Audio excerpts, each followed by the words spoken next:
Welcome to Audit the Audit, where we sort out the who and what and the right and wrong of police interactions. This episode covers parking enforcement, de-escalation, and professional conduct and comes to us from WISN 12 News' channel. Be sure to check out the description below and give them the credit that they deserve. Let's dive right in and audit the interaction. In the early morning hours of January 26th, 2018, Milwaukee Bucks guard Sterling Brown was illegally parked in a Walgreens parking lot where Officer Joseph Grams of the Milwaukee Police Department spots Mr. Brown's vehicle and initiates contact.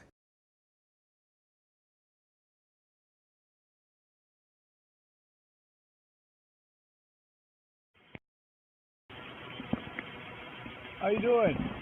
You got a driver's license? Where's that? Where's your driver's license? Back up.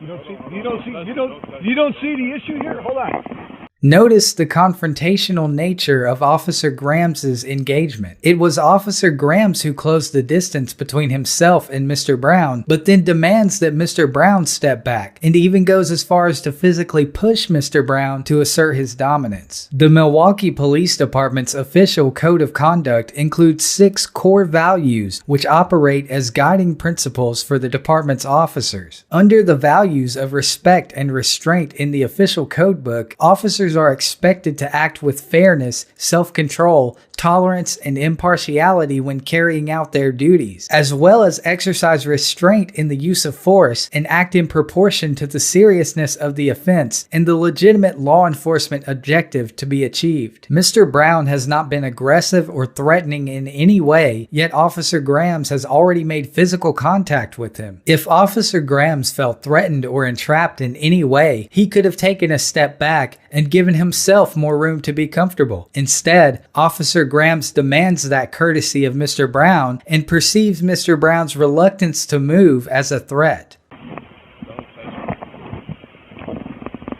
You don't see the issue here. You're not parked across 3 lanes? That's cool. Good. Yeah, You get back in that's the car. cool. 2390.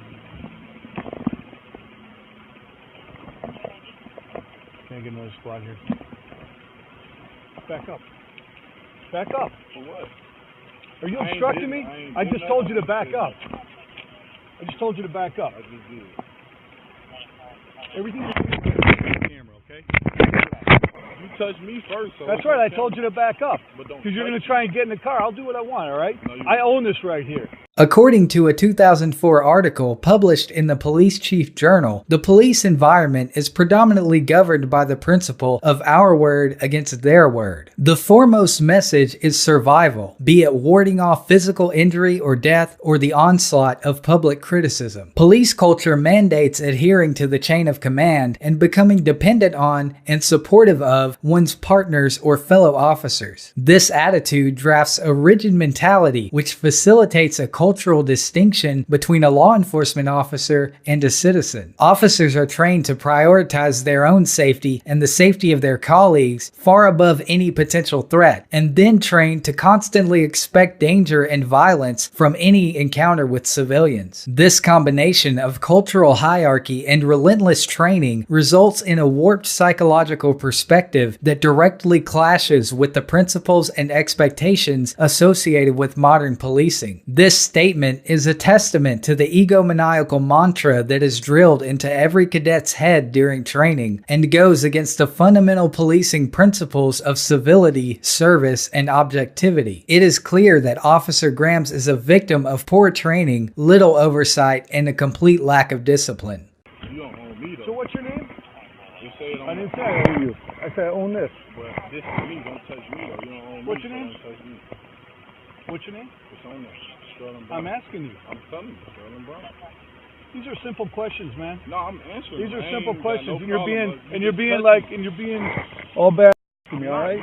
I asked you a question so I could verify this. Okay. You don't think I see these that are whatever I don't know. fake? I mean, So I'm asking you your I name. use real IDs. I don't. Okay. I don't know who you are. Okay. So that's why I asked.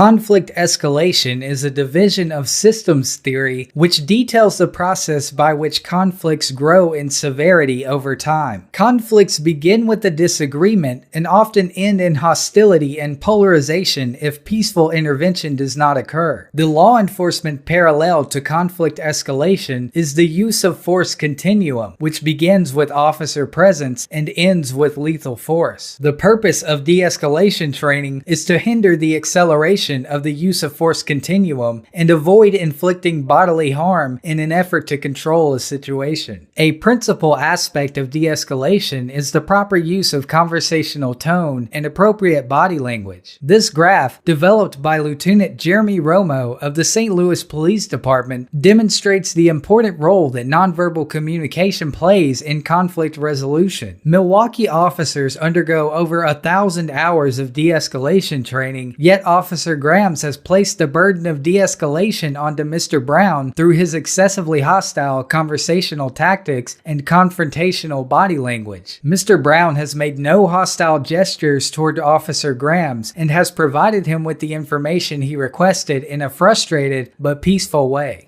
I asked for an ID. These are legitimate questions, right? I ain't got no problem with it. Okay, well, you look at me like I got something growing out of my head, all right? I'm just saying, you touched me. That's the issue. Right, because you got up in my face, okay? I got up in your face? Right. Really? I asked you to back up, and you did not do it. I asked you to back up, and you did not do it. You backed up about 3 inches, all right? Everything I'm doing is on camera, dude. I don't care. These are legitimate requests, all right? So, can you explain this to me? Parked across two. You have an entirely empty parking lot, and you parked across 2 lanes of handicap parking. Going to the Walgreens.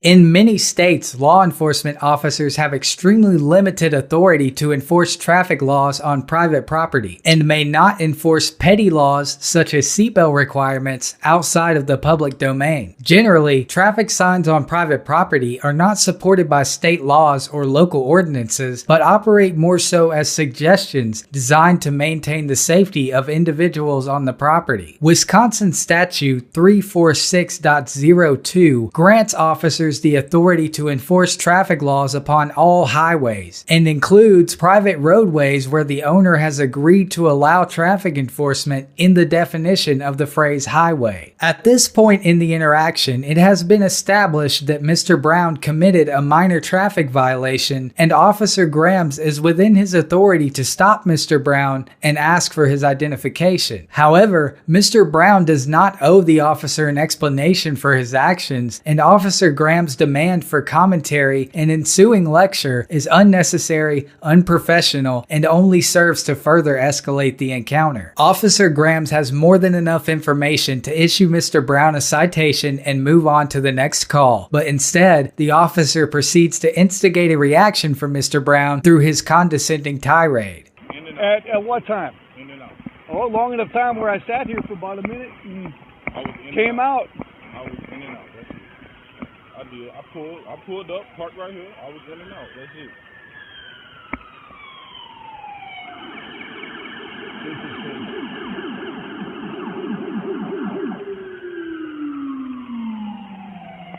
So what we doing? Like, what's the... Oh, we're gonna wait. On what? I'm waiting for my partner. I understand that, but... Well, you had time to park across these lanes here, so we're gonna wait a little longer. Do what? We're just gonna figure it out, man. I know. All right. So what we figuring out? We're gonna figure out what we're gonna do. Whether you're gonna get tickets, whatever. You can't do that by yourself.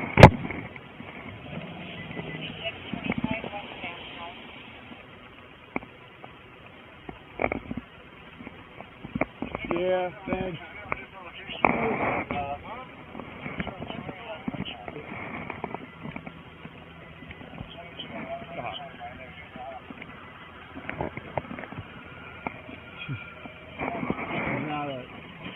Yeah, I did, but yeah. I'm trying to get on the horn to cancel all this. I just wanted one. I just wanted one. That's crazy. All right? Officer Graham's radios for backup and several squad cars arrive. Multiple officers begin to surround Mr. Brown, and soon after, the incident begins to spiral out of control. Ain't nothing in my. Take your hands out of your pocket now. Relax. Keep your hands out of your I got stuff in my hands. You want me to drop? Come on, man.